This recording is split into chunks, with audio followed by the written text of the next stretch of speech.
Ogamba otyo omulungi atulaba era atuuliza ku Mo Media UG nkubuuzizaako nnyo kansubire nti olunaku lw'okutambulira ddala bulungi tuyingiddewo definitely n'ebipya ku ba celebrities bo abatutumufu ab'enjawulo bonna b'osaana okubatenga omanyaako nga tetunatandika olunaku olwaleero kusaba subscribinga bw'oba nga tonna subscribinga kona ku kadde tambuza vidiyo eno gisharinge mikwano gyo gyonna bagambe basobole okuba nga basubscribinga ku Mo Media UG.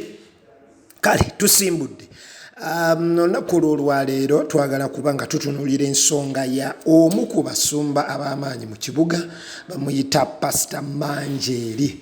Amannya ge nga Irene Manjeeri bingi ebize bimwogerwako nti omukazi ono yafa n'azuukira n'ebintu ebirala bingi nnyo. Omu ku basumba ab'amaanyi mu kibuga ayina chaachi awo yayina chaachi ku Namirembe Road Bethel nga bagiyita Bethel n'olunaku olwaleero gy'asumba. Chaachi endala eri awo ku Entebbe Road naye nga tosobola kuba nga omubuusa amaaso ku basumba ab'amaanyi be tuyina mu ggwanga. Straight tugende ku point. Amawulire gavuddeyo nga yalabikiddeko mu ka voice note akamu ng'agamba era nga akolima nti nno omusajja gwe yamala naye emyaka egisukka mu 10 agenda kuba ate ng'awasa omukazi omulala. N'omulala kagezeeko tulabe gye binagwera kasita naye mukazi nze kanyweze Yesu. Bano baali mulaavu era ne bakola n'embaga ne bazaala n'abaana bayina n'abalongo. Omu ku balongo yagraduatinga ebiseera bye biyise omuwala. So nakulo olwaleero Manjeeri agamba oba Irene Manjeeri agamba nti nno omusajja amusuddewo agenda kubanga awasa embaga omwaka ogujja.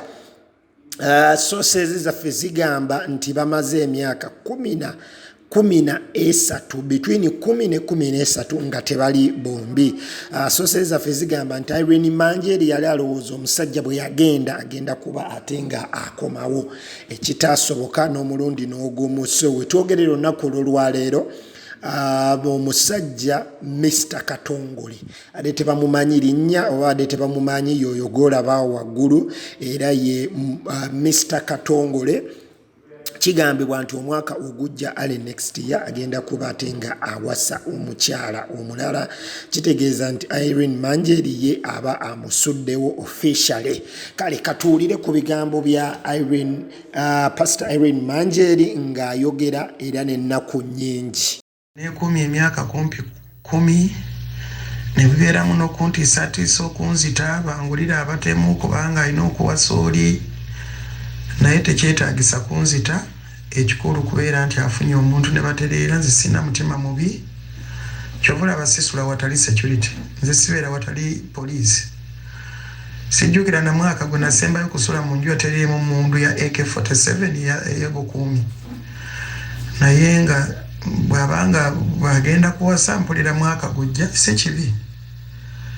Kasita mbadde kya mukisa mu kika najjirako omukisa w'obugagga ebibala mubiraba bwe namusanga si bwali kati nabazaalira n'abalongo osanga nandibadde nzaddeyo ku kaana ak'obukulu kati ku myaka gino 51 n'ensonyi zinkwata. Omusajja ne bw'aveera nti ayagala kumpasa ndaba mba mumalira biseera. Nkyazaala ndowooza kuba nkyagenda mu nsonga naye emyaka nga banyonenedde mingi almost 10 years tuli balokole ninda ntya Katonda ntambulira mutuukirivu. It is really a shame. Naye ndowooza bibaawo balinzijukiranga mu bitabo by'ebyafaayo nti omukazi yali yalokoka neyeweerayo ddala nga tali ku bya bwenzi kubanga nze saagala ddala bwenzi. Ate ndowooza oba that's why I'm taken advantage of. Kuba abalala bw'obikola naye abikola naye nga nze sibikola ate nga ntya nnyo siriimu. Nsabidde bangi Katonda n'abawonya siriimu naye nze tannumanga kera talinkwata kubanga senda. Byebyo munnange anko katumwagaliza emirembe kasita bibala eby'omukisa mubiraba bwe namusanga si bwali. Mbadde kya mugaso. Naye ensi bwekyo bwegenda. abalaka bawoomerwe bye twatuuyanira n'enzigi ze twaggula. Ekitiibwa kya Mukama. Irene